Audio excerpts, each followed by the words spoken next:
তুমি কি সারা জীবন শতানি থাকবে, একটু ভালো হইবে? কি আগো সেকেন্ড? এরা হলো আমার লাফাঙ্গা বন্ধুরা। এদের লাইফের গোল একটাই, কিভাবে একটা মেয়ে পটানো যায়। যদিও হারাম বলি, এদের দ্বারা এ পর্যন্ত একটা মেয়েও পটলো না।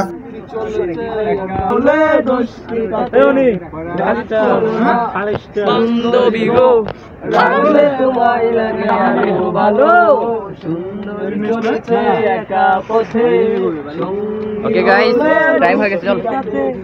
রাগ করো না সুন্দরী গো, লাগলে তোমায় লাগে আরো ভালো।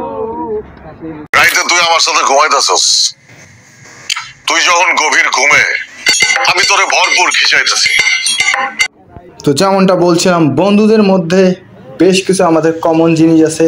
এক একজন কবি, এক একজন গায়ক, এক একজন নায়ক, এক একজন হিরো, এক একজন জিরো, এক একজন লাভার, কিন্তু এদের দ্বারা কোনো মেয়ে পটে না। এটাই এদের দুর্ভাগ্য।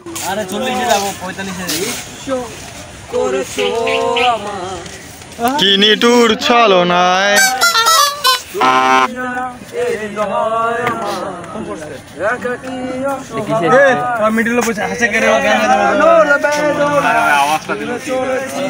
সারাক্ষণ কেন তুমি নিচে মায়া দেখেছিলে?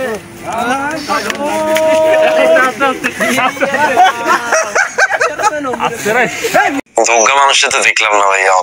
কে রোকেয়া ভাইয়া? তোরা কাউকে কোনোদিন দেখতে পাবিও না, তোদের দ্বারা কোনো মেয়ে পড়বেও না। তোরা চিরকুমার থেকে যাবি হারামজাদারা, কারণ তোদের দ্বারা মেয়ে পড়বে না। তোদের কোনো যোগ্যতা নেই মেয়ে পটানোর। হারামজাদারা, বুঝতে পারছিস? এরপর হারামজাদাদের নিয়ে আমি চলে আসলাম আমাদের কম্পিউটার ল্যাব ক্লাসে। দেখতে পাচ্ছেন এক একজনের চুল পাকনামি। মনে হচ্ছে কম্পিউটারের এদিক থেকে ওদিক তারা সব কিছুই জানে, কিন্তু হারাম বলি দুই একজন হয়তো বা জানে, বাকি 90% কিছুই জানে না, এবং কি আমি নিজেও সেটা। দেখতে পাচ্ছেন এক একজনের ভাবমূর্তি। ইমরান, কম্পিউটার ক্লাস কেমন লাগতেছে? কম্পিউটার ক্লাসটা যেটা দিলাম মামা, এই 2 ঘন্টা বসে থাকার পর 15 মিনিটের যে একটা কম্পিউটার ক্লাস, আমি সত্যিকে আবেগে আপ্লুত। ওকে ওকে, থ্যাংক ইউ। আলামিন, আলামিন, কম্পিউটার ক্লাস কেমন লাগতেছে? ভালো, ওকে ওকে। ভাবি শরীরে ভালো নেই?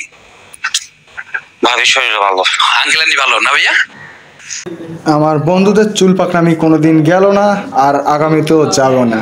কারণ দেখতে পাচ্ছেন এক একজন এক এক ধরনের লিডারি, মাতাব্বরি, লাফাঙ্গাগিরি করতে করতেই এদের বয়স হয়ে গেছে 53। আর দেখতে পাচ্ছেন এক একজন প্রতিভা। মাল খেয়ে এখন চাল হয়ে গেছে, বুঝতে পারছো না?